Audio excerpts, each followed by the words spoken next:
képp koo xam ne bëgg nañoo topp bu abonné ci chaîne bii rek di Mbacke Kadior TV luñ dugaliti dana ko am en exclusivité jërë ngeen jëf.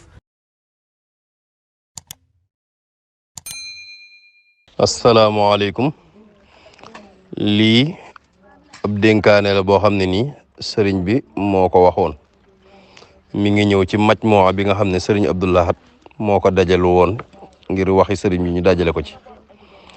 sëriñ bi dafa am bis mu ne ku gëm de war ngaa am ñeenti mbir yi may bëgg a wax.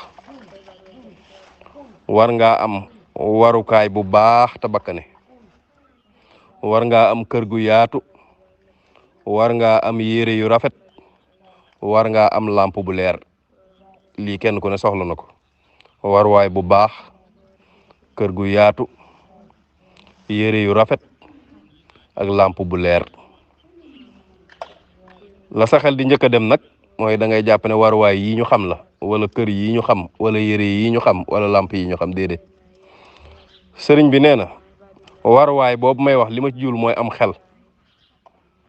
am xel ndax xel boo koy jëfandikoo ci lu baax di ko jëfandikoo di xalaat kiimaani yàlla yi yim la defal ak yi la wër mën nga ci amee lu ne. ñaareel bi nee na kër gu yaatu mooy muñ.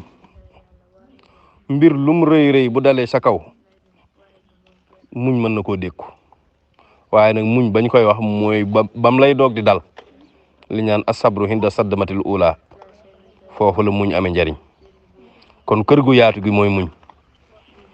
yére yu rafet yi mooy kersa kon kersa ab taar la ci aji gëm. kersa taar la ci aji gëm. ab jullit day am kersa def lu bon jamono june mu xam ne yàlla mi ngi koy xool moo xam mi ngi ci biir néeg wala mi ngi ci biti néeg. aji gëm war naa am lampe bu leer boo xam ne ni lépp lu nar a lëndëm bu ko ne tay mu leer mu xam fu muy jaar loolu mooy xam-xam nee na kon aji gëm daa war a am xam-xam ràññee ay farataam lépp luy mbirum diine mu xam ko xam-xam boobu nag mooy lampe bi koy niital kon loolu sëriñ bi waxoon nee na aji gëm ju ne war ngaa am warukaay wu rafet mooy am xel. war ngaa am kër gu yaatu muy ak muñ. war ngaa am yére yu rafet muy kersa. war ngaa am lampe bu leer muy xam-xam. leen mbokk Baye Dame Mbaye fii ci Touba Darou Karim Longhor yàlla na sëriñ bi nangu liggéey bi te jullit ñëpp jariñu ci barkeb sëriñ Touba.